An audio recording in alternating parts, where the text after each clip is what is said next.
अस्सलाम वालेकुम एवरीवन। आई मोहम्मद रमज़ान इश्तियाक और आज जो टॉपिक हम डिस्कस करने जा रहे हैं वो है 2020 CSS का इंग्लिश ऐसे का एक टॉपिक है, informal economy of Pakistan the way forward. तो इसको हम डिस्कस करते हैं।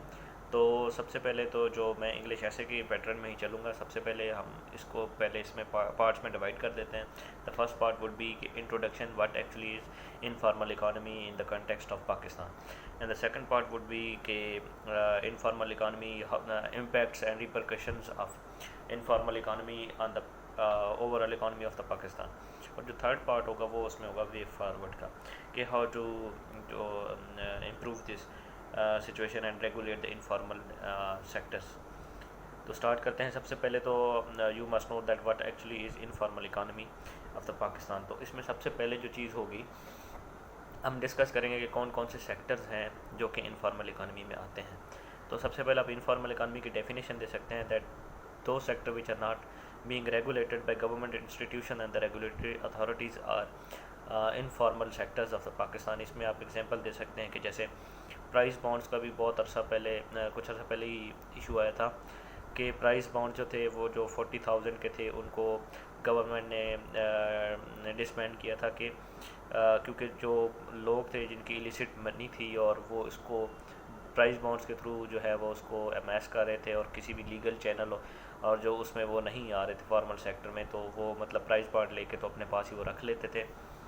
तो ये एक किस्म का इनफॉर्मल सेक्टर था, क्योंकि ना तो वो टैक्स नेट में आ रहे थे उस वजह से और ना ही वो इकानमी में कहीं पे किसी भी सेक्टर के थ्रू रेगुलेट हो रहे थे। तो उसको डिसबैंड करने की ज़रूरत और जो उसके पीछे जो मोटिव था वो यही था कि जब वो उसको कैश करवाएंगे प्राइस बॉन्ड को, तो डेफिनेटली जब वो कैश रिसीव करेंगे तो वो किसी इंस्टीट्यूशन, किसी बैंक, किसी एक मनी एक्सचेंजर के थ्रू करेंगे तो वो टैक्स नेट में आ जाएगा और उनकी एवेल्यूएशन हो सकेगी कि इस शख्स के पास अगर इस वैल्यू के बॉन्ड्स थे तो इसकी इतनी वेल्थ होनी चाहिए।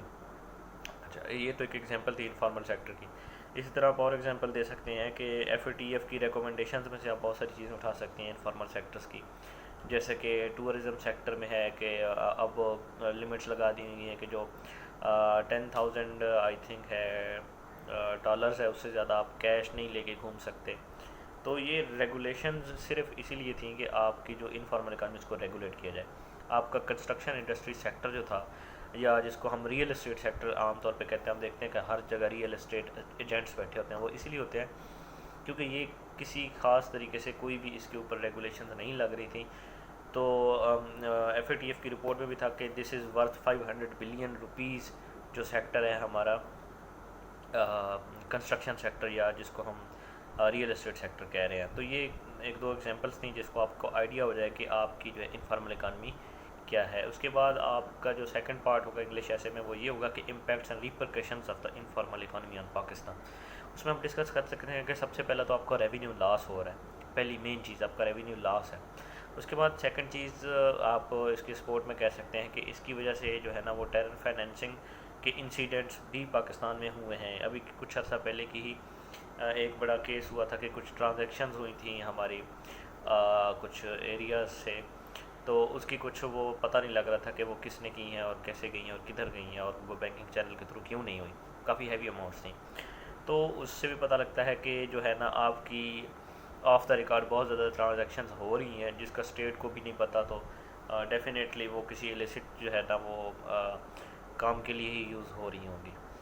तीसरा इसका ये कि आपका इंटरनेशनल इमेज और इंटरनेशनल आपका जो स्टेचर है वो बहुत ज़्यादा इम्पैक्ट हो रहा है। इसकी सबसे बड़ी जो है वो मैनिफेस्टेशन है FATF में आपका ग्रे लिस्ट होना। ठीक है, ग्रे लिस्ट होने का मतलब है कि the investor will have to go through multiple checks to invest in Pakistan. ठीक है, तो इसमें आपका इन्वेस्टमेंट जो है वो FDI जिसे हम कहते हैं फॉरेन डायरेक्ट इन्वेस्टमेंट, उसके बहुत कम होने के चांसेस हैं, क्योंकि कोई भी इन्वेस्टर नहीं चाहेगा कि वो इतने जो है ना वो रिग्रेसिव किस्म के प्रोसेस के थ्रू हो के तो वो कहीं पे इन्वेस्टमेंट करे। ठीक है, और FATF में आपके ऊपर जो है ना वो इल्ज़ामात भी यही थे कि आपका इनफॉर्मल सेक्टर बहुत ज़्यादा है, तो आपने इसको रेगुलेट क्यों नहीं किया हुआ।